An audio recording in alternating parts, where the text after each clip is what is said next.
Continue करते हैं हम। इसमें क्या होता है कि बेंजामिन फ्रैंकलिन नामक जो वैज्ञानिक है, उन्होंने सबसे पहले वोल्टिक सेल की खोज किया था। और वोल्टिक सेल सबसे पहले चार्ज को एक स्थान से दूसरे स्थान ट्रांसमिट किया था, वो बेंजामिन फ्रैंकलिन नामक वैज्ञानिक थे। और वोल्टिक सेल का जो निर्माण किया था वो है अलेसेंद्रो वोल्टा स्टूडेंट। इसमें हुआ ये था कि उन्होंने अपने पतंग के प्रयोग के द्वारा बताया था कि पतंग के प्रयोग के द्वारा उन्होंने आवेश को, जो आकाशीय बिजली होती है, उसको एक स्थान से दूसरे स्थान उन्होंने ट्रांसमिट किया। तो आकाशीय बिजली जो है उसे अपने पतंग के प्रयोग से, आकाशीय बिजली को, उसको धरती तक, वो भी तार के माध्यम से, उस पतंग में जो तार यूज किया गया था उसके माध्यम से उन्होंने चार्ज को नीचे तक, मतलब कि एक स्थान से दूसरे स्थान तक उन्होंने ट्रांसमिट किया था। यदि किसी स्टूडेंट को उनके बारे में और डिटेल पढ़ना है तो आप गूगल कर सकते हैं, गूगल में पढ़ सकते हैं स्टूडेंट। मैं आपको ओरल बता रहा हूँ भी। तो उन्होंने सबसे पहले ये बताया कि चार्ज को एक स्थान से दूसरे स्थान ट्रांसमिट कर सकते हैं। उसके बाद ये बात जब पता चली अलेसेंद्रो वोल्टा नामक वैज्ञानिक को, तो अलेसेंद्रो वोल्टा नामक वैज्ञानिक ने ये देखा कि चार्ज को सही में हम एक स्थान से दूसरे स्थान ट्रांसमिट कर सकते हैं। तो उन्होंने रसायन के मदद से सबसे पहले तो क्या किया, उन्होंने वोल्टेज बनाया। मतलब वोल्टेज उत्पन्न कैसे करें, उन्होंने ये देखा कि हम अब ये जो आकाशीय बिजली है इसे कैसे उत्पन्न कर सकते हैं। तो विद्युत को उत्पन्न करने के लिए इन्होंने केमिकल एक्शन का, मतलब रासायनिक क्रियाओं का सहारा लिया। और रासायनिक क्रियाओं का सहारा लेकर इन्होंने वोल्टिक सेल का निर्माण किया। तो इस वोल्टिक सेल का मतलब उनको अब ये देखना था कि ये जो आकाशीय बिजली है इसको तो हम एक स्थान से दूसरे स्थान ट्रांसमिट तो कर सकते हैं, लेकिन इतने बल्क पावर होती है उसमें कि वो हमारे लिए हार्मफुल होती है। तो वो समझ गए, बोले नहीं, हमें क्या करना पड़ेगा, ये जो बिजली है इसकी खोज करना पड़ेगा, अर्थात इसको उत्पन्न करना पड़ेगा। तो ये जो बिजली उत्पन्न करने के लिए उन्होंने, केमिकल के प्रोफेसर थे, तो उन्होंने केमिकल मतलब रसायन का मदद के माध्यम से उन्होंने विद्युत का निर्माण किया। तो ये जो है विद्युत का निर्माण उन्होंने इलेक्ट्रोलाइट यूज करके, तनु सल्फ्यूरिक अम्ल मतलब H2SO4 का निर्माण करके, उसमें एनोड और कैथोड दो इलेक्ट्रोड रख कर पोटेंशियल डिफरेंस पैदा किया। और उसमें वोल्टेज उत्पन्न होने लगा, लगभग 1.08 वोल्ट उत्पन्न होने लगा स्टूडेंट। तो उन्होंने क्या किया, उसकी मदद से इस वोल्टिक सेल का निर्माण किया। और यही जो वोल्टिक सेल है स्टूडेंट, सबसे पहले अलेसेंद्रो वोल्टा ने दिया।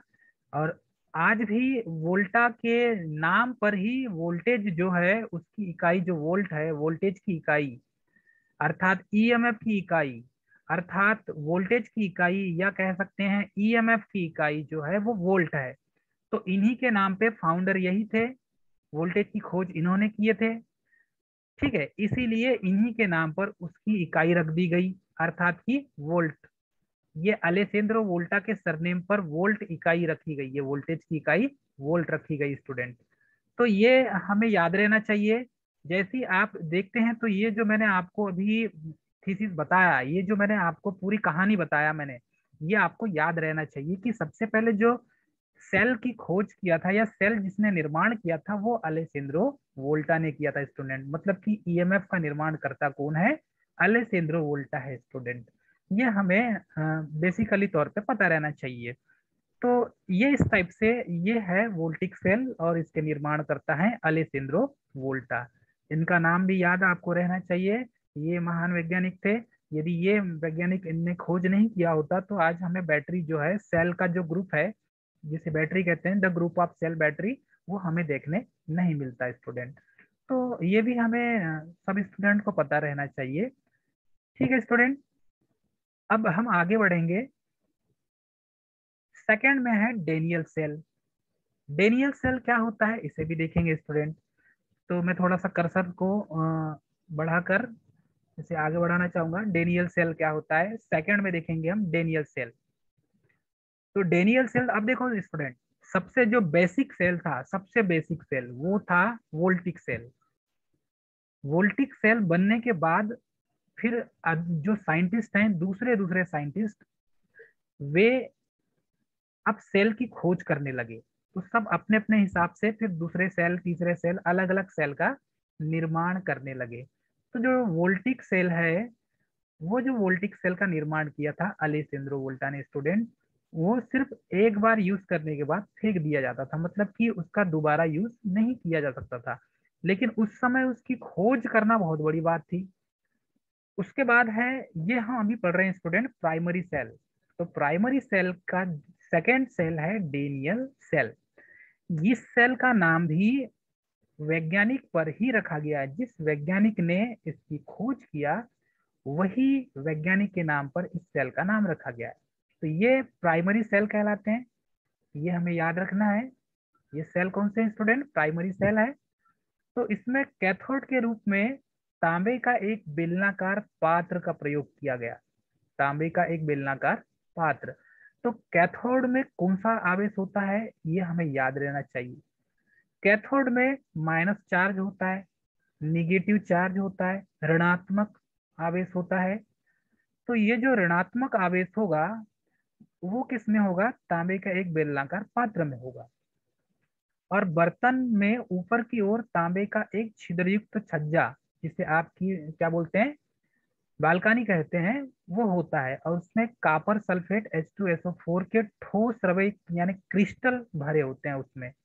तो ये बोल सकते हैं निगेटिव चार्ज बेलनाकार, मतलब कॉपर का बना होगा निगेटिव।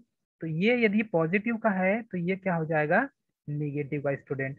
तो ये देखिए यहाँ पर लिखा ही हुआ है कॉपर मटेरियल, यहाँ पर ये लिखा है कॉपर मटेरियल। तो ये जो होगा कॉपर मटेरियल होगा स्टूडेंट, जिसे आप Cu से शो करते हैं, कॉपर मटेरियल।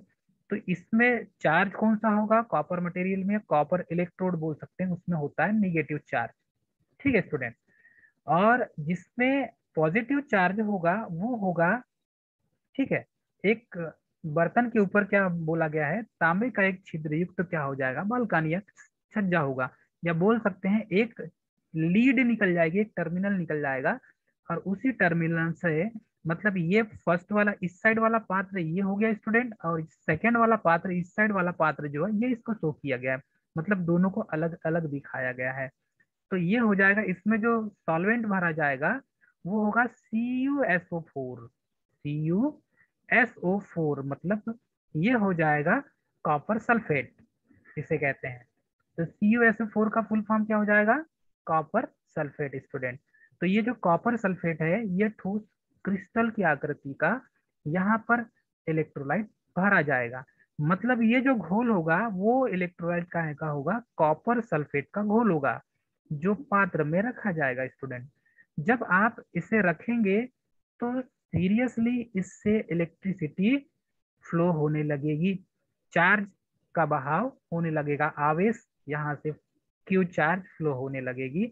और ये जो लैंप है स्टूडेंट, ये लैंप जलने लगेगा। तो ये हमने डेनियल से देखा। तो डेनियल नामक वैज्ञानिक ही थे जिनके नाम पर डेनियल रखा गया है।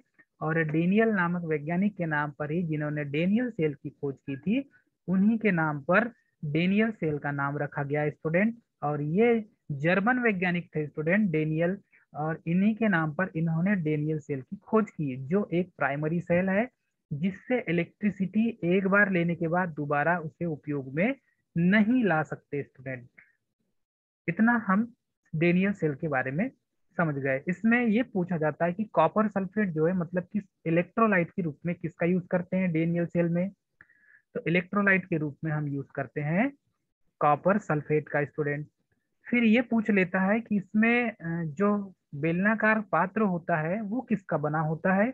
तो बेलनाकार पात्र होता है तांबे का बना होता है। ये हम इसे, इसके जो मेन मेन पॉइंट है स्टूडेंट, उसे याद रख सकते हैं। आइए हम आगे देखेंगे। अब इसमें जो डेनियल सेल है, ये डेनियल सेल क्या काम करता है, इसका वोल्टेज कितना होता है ये देख लेंगे हम। और डेनियल सेल में मुख्य तौर पर यदि हम देखें तो ये देख सकते हैं स्टूडेंट कि यहाँ पर ये जो प्राइमरी सेल है, ये प्राइमरी सेल एक जो बेलनाकार पात्र है, जिसमें तांबे का बेलनाकार पात्र था, उसमें तनु H2SO4 को भरा गया था। तो जब ये तनु H2SO4 को इसमें डाला गया था, तो यहाँ पर जो इलेक्ट्रिसिटी प्रोड्यूस हो रही थी वो वोल्टेज कितना बन रहा था? 1.1 वोल्ट। तो डेनियल सेल में ये पूछ लेता है कभी कभी कि इसमें वोल्टेज कितना उत्पन्न होता है। तो ये बताएंगे स्टूडेंट कि डेनियल सेल में विद्युत वाहक बल का मान 1.1 वोल्ट होता है। कितना होता है? 1.1 वोल्ट, जो स्थिर होता है, स्टेबल मिलेगा आपको, कांस्टेंट मिलेगा। वोल्टेज का मान कांस्टेंट मिलेगा स्टूडेंट, इसमें वेरिएशन नहीं होगा, वोल्टेज का मान कांस्टेंट मिलेगा आपको। तो ये जो है एक लंबे बेलनाकार सरंध्र पात्र में H2SO4 भरा जाता है और इसके बीच में एक जस्ते की छड़ होती है जो एनोड का कार्य करती है। तो एनोड में यहाँ पर एक जस्ते की जिंक की छड़ रखी होती है, ये पॉजिटिव चार्ज के लिए। और निगेटिव चार्ज के लिए क्या होती है स्टूडेंट? निगेटिव चार्ज जो है वो होता है एक कॉपर की छड़। तो कॉपर की छड़ नहीं बोलेंगे इसे ना, कॉपर का एक सिलेंडर बोलेंगे। कॉपर का सिलेंडर होता है, उसमें पॉजिटिव चार्ज होगा और उसमें नेगेटिव चार्ज होगा, और पॉजिटिव चार्ज किसमें होगा? जस्ते की छड़ में स्टूडेंट। थोड़ा सा इसको याद रखना पड़ेगा आपको। इसका जो इंटरनल रेजिस्टेंस होता है वो होता है 2 to 6 ओम। तो ये आंतरिक प्रतिरोध क्या होता है स्टूडेंट? आंतरिक प्रतिरोध ऐसा प्रतिरोध होता है जो H2SO मतलब कि सॉल्वेंट जो है, तनु सल्फ्यूरिक अम्ल जो है उसका, प्लस ये जो छड़ का है, मतलब कि जस्ते की छड़ का और कॉपर की छड़ का। तो तांबे का जो बेलनाकार पात्र है और जस्ते की छड़ है और इसमें क्या है? H2SO4 भरा हुआ है। तो इनका स्वयं का एक आंतरिक प्रतिरोध अर्थात कि इंटरनल रेजिस्टेंस होता है स्टूडेंट। और इसका जो इंटरनल रेजिस्टेंस होता है वो होता है 2 to 6 ओम, मतलब 2 से 6 ओम के बीच में होगा स्टूडेंट इसका आंतरिक प्रतिरोध। प्रत्येक सेल का अपना एक आंतरिक प्रतिरोध होता है, और ये जो आंतरिक प्रतिरोध है स्टूडेंट, ये वोल्टेज के जो ईएमएफ जनरेट हो रहा है, जो ईएमएफ जनरेट हुआ है उसको कम कर देता है। इसीलिए इस पृथ्वी पर ऐसा कोई मटेरियल नहीं बना है या कोई ऐसा चालक नहीं है जिसका स्वयं का आंतरिक प्रतिरोध न हो। बेसिकली चाहे वो गोल्डन हो, चाहे गोल्ड हो, चाहे वो सिल्वर हो, सभी का इंटरनल रेजिस्टेंस होता है, आंतरिक प्रतिरोध होता है स्टूडेंट। तो इस चीज को हमें क्या करना पड़ेगा? याद रखना पड़ेगा स्टूडेंट। ठीक है। अब इसे हम आगे ये समझ सकते हैं स्टूडेंट कि ये जो प्राइमरी सेल है मुख्य तौर पर जो यूज किया गया है, ये प्राइमरी सेल जिसमें डेनियल सेल की बात की जा रहे हैं, इसमें सिर्फ 1.1 वोल्ट जनरेट होता है।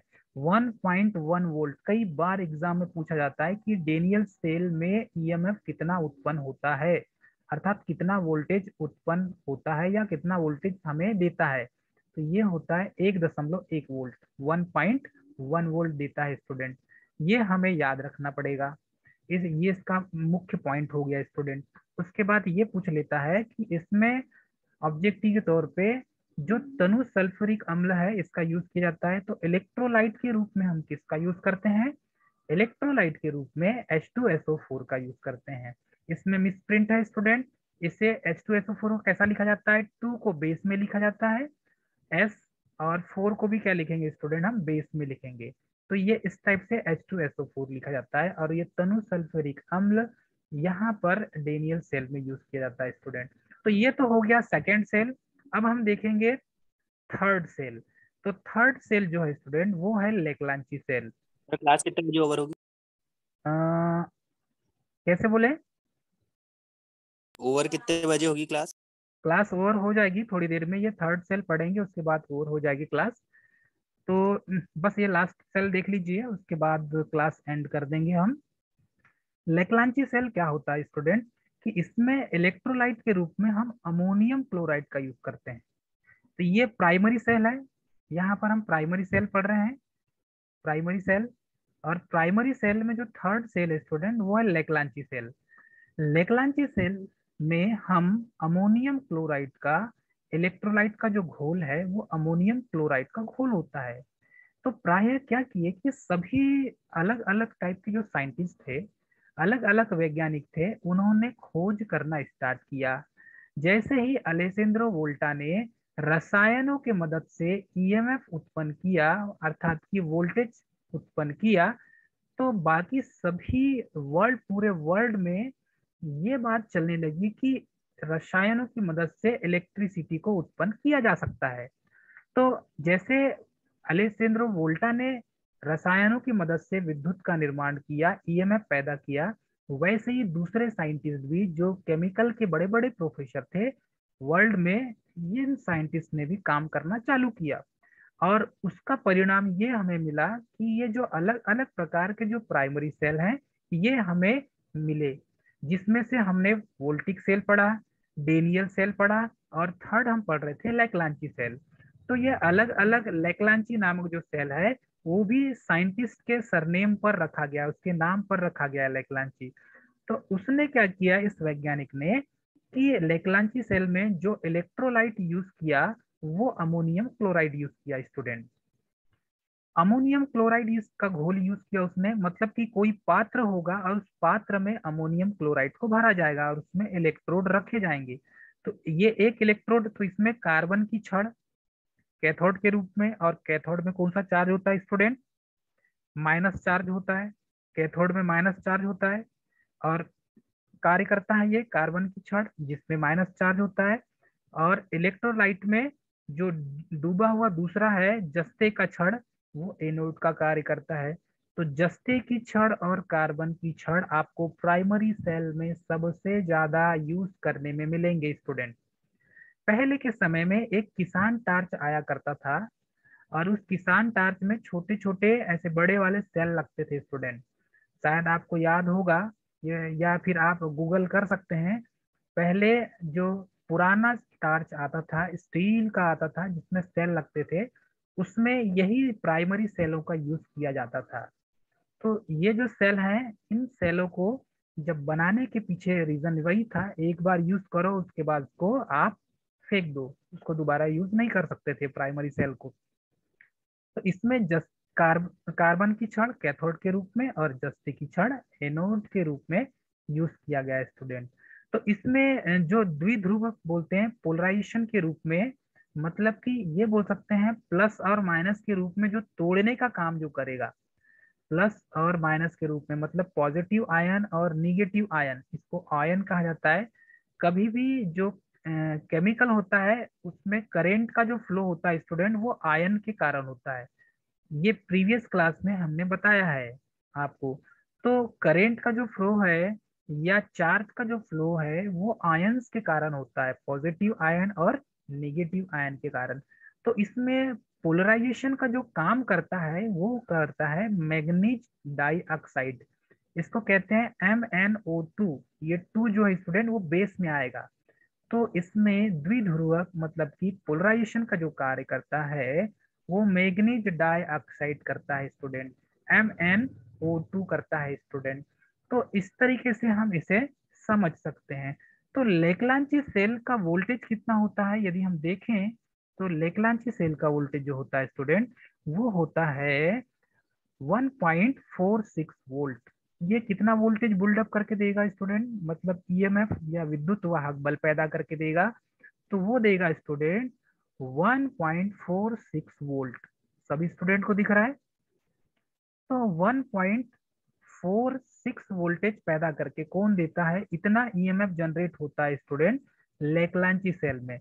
तो लेक्लांची सेल में ये एक पात्र है, और इस पात्र के अंदर यदि हम यहाँ पर इसको फिर से ड्रॉ करते हैं, यहाँ पर एक पात्र है स्टूडेंट, और इस पात्र में हमने क्या क्या भरा है?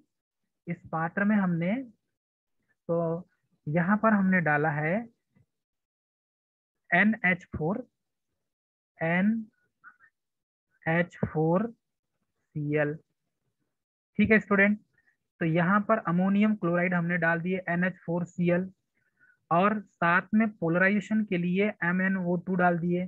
तो यहाँ पर ये जो इलेक्ट्रोड है निगेटिव इलेक्ट्रोड यहाँ पर, और ये जो पॉजिटिव इलेक्ट्रोड है, तो निगेटिव इलेक्ट्रोड को हमने डुबा के रखा है MnO2। ठीक है, जो पोलराइजेशन का कार्य कर रहा है। तो यहाँ पर ये जो फर्स्ट रॉड ये हो गया और सेकेंड रॉड ये हो गया स्टूडेंट। तो इन दोनों के बीच में यहाँ हमने NH4Cl डाल दिया, अंदर NH4। फिर उसके बाद हमने क्या किया, यहाँ पर ये जो नेगेटिव इलेक्ट्रोड है इसमें द्विध्रुव का जो कार्य कर रहा है वो MnO2 कर रहा है स्टूडेंट। तो इसके कारण केमिकल एक्शन के कारण हमें यहाँ पर कितना वोल्टेज प्राप्त हो रहा है, कितनी ईएमएफ मिल रही है हमें, तो 1.46 वोल्ट हमें प्राप्त हो रहा है। ये कई बार एग्जाम में पूछा गया है स्टूडेंट, प्राइमरी सेल में यहीं से पूछा जाता है क्वेश्चन। इसके बाद है इसका इंटरनल रेजिस्टेंस, 1 से 6 ओम तक होता है, 1 से 5 ओम तक। इसके पहले जो हमने पढ़ा था डेनियल सेल का जो इंटरनल रेजिस्टेंस था वो 2 to 6 था, मतलब 2 से 6 ओम तक था ये इंटरनल रेजिस्टेंस। इसे RI से शो किया जाता है स्टूडेंट, RI से शो किया जाता है इंटरनल रेजिस्टेंस। तो वोल्टाइक जो है अथवा लेक्लांची सेल में पॉजिटिव इलेक्ट्रोड के चारों ओर क्या होता है, हाइड्रोजन के आयन जमा हो जाते हैं और वो क्या करते हैं, द्विध्रुवक का काम करते हैं, मतलब पोलराइजेशन का कार्य करते हैं। मतलब ध्रुव, मतलब ये कह सकते हैं कि पॉजिटिव को और निगेटिव आयन को अलग अलग करने का काम कौन करता है, ये हाइड्रोजन के आयन करते हैं स्टूडेंट, हाइड्रोजन के आयन करते हैं। तो ये हाइड्रोजन के जो आयन है यही जब सेल डिस्चार्ज होने लगता है तो ये आयन क्या करते हैं, द्विध्रुव का कार्य करते हैं। जब यहाँ से चार्ज फ्लो होने लगता है तो ये हाइड्रोजन के आयन पोलराइजेशन के कार्य वोल्टिक सेल में और लेक्लांची सेल में दोनों में करते हैं स्टूडेंट। तो इस तरीके से हम ये बोल सकते हैं कि ये जो लेक्लांची सेल है इसमें अमोनियम क्लोराइड का घोल इलेक्ट्रोलाइट के रूप में यूज किया जाता है, कार्बन की छड़ कैथोड के रूप में और जस्ते की छड़ एनोड के रूप में किया जाता है। पोलराइजेशन अर्थात द्विध्रुवक के रूप में, मतलब पॉजिटिव आयन और नेगेटिव आयन को अलग अलग करने का काम जो करता है वो MnO2 मैग्नीज डाई ऑक्साइड करता है। तो इस तरीके से हम आज लेक्लांची सेल जो प्राइमरी सेल है, जिसमें से हमने फर्स्ट में वोल्टाइक सेल देखा, सेकंड में हमने देखा डेनियल सेल और थर्ड में लेक्लांची सेल स्टूडेंट, इस तरीके से हम इसको समझ सकते हैं स्टूडेंट। बाकी जो है आगे की क्लास में हम आगे का वीडियो देखेंगे स्टूडेंट। तो ओके, यहाँ थैंक पर